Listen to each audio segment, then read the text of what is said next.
everybody. Next up we've got Hans Waltl. He works as a chartered accountant and a part-time chaplain in the Borders. In the past he's had both prose and poems published regionally, and I'm very happy to have him read here tonight. Please put your hands together for Hans Waltl.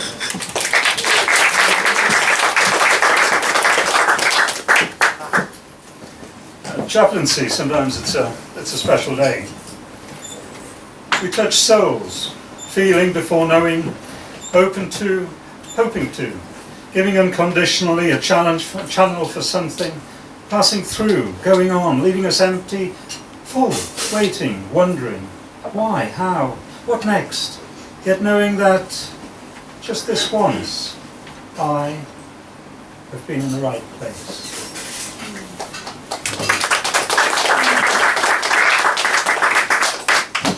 I was walking with a friend in Assisi, doing the ridge walk above Assisi, and seeing pilgrims come the opposite way.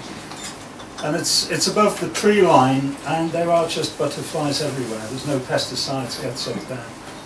And with every step you take, you push up butterflies. So if you're second or third in line, you've just got this cloud of butterflies.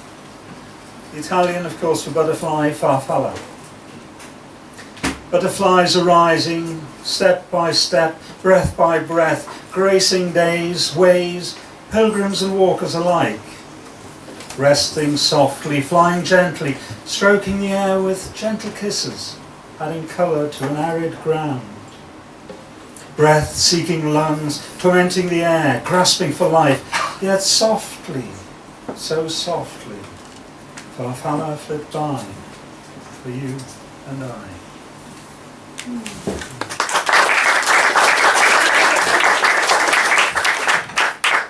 My other love, of course, is woodland. I'm just walking in woodland.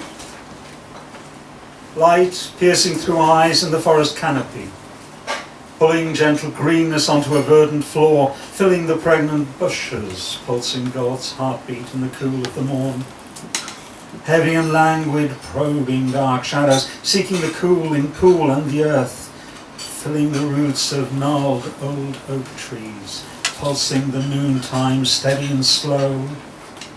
Up wispy and swirling light even breezes, lifting fern skirts and dancing a jig, onwards and upwards, blessing the eventide, carrying God's blessing on into the night.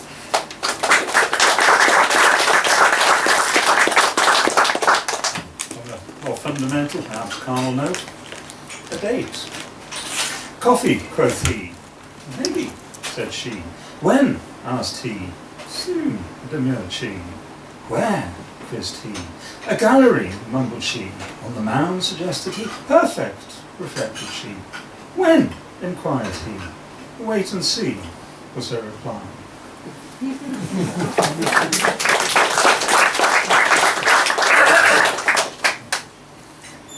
In Assisi, I stumbled on an archaeologist, and this came out.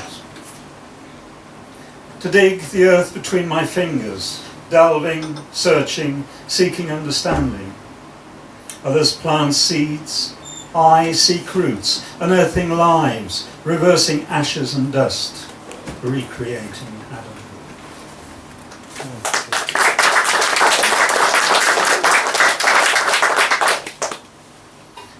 Flodden's probably affected us all, and this was at the gathering, but Flodden was very much in my mind. And I'm looking at the youth, and they're ready to play their fiddles, they're ready to play and give us a good night. So, bows poised, ready to fire, awaiting command. The counting begins, the tension à point, let the battle commence. Heavy crotchets to the fore, thundering drums and trumpets round, fiddle, whistle and the pipes mark the immortal warfare's sound. Time and tempo mark the beat, victor to the contest found. Why not stage all battles thus? Makes more sense than on the ground.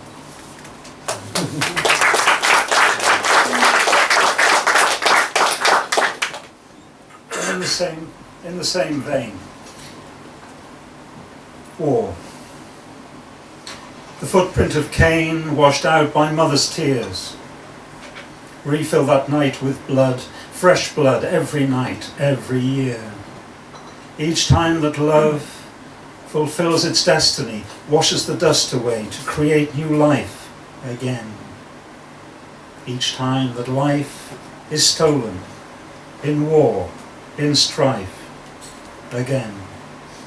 When will we allow that love to triumph, to conquer all, to banish blood, erasing Cain's footprints?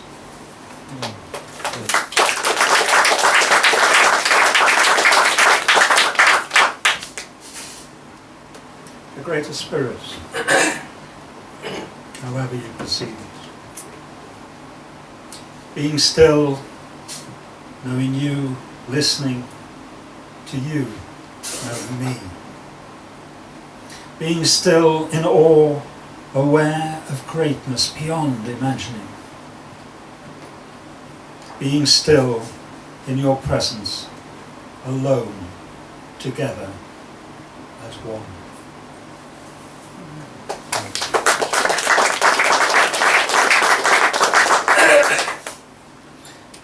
I'm blessed with friends.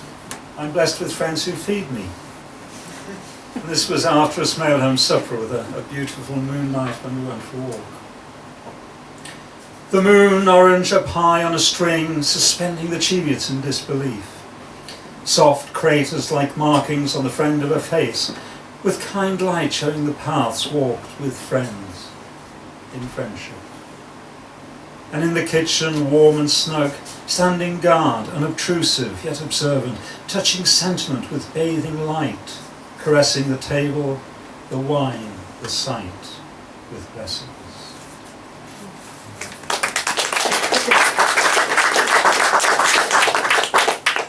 Only a couple more.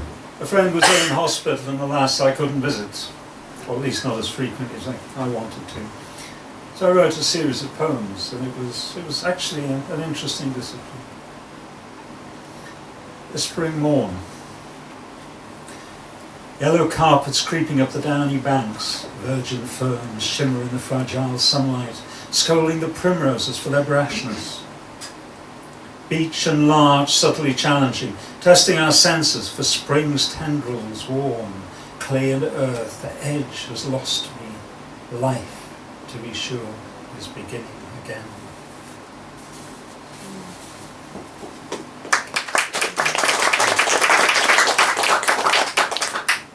To a friend in pain. Daylight condensing on the pane of night, pulling stars in hiding from their lair, dotting is in constellations here and there, willing the earth to hold some sleep. Moonlight nudging veils aside, seeking lovers in this languid light, finding and dancing with delight, kissing waves and leaving ripples. Would the gentle, graceful thoughts could guide my way unto your lids, touching your soul with fairy lips, easing your slumbers with these magic words.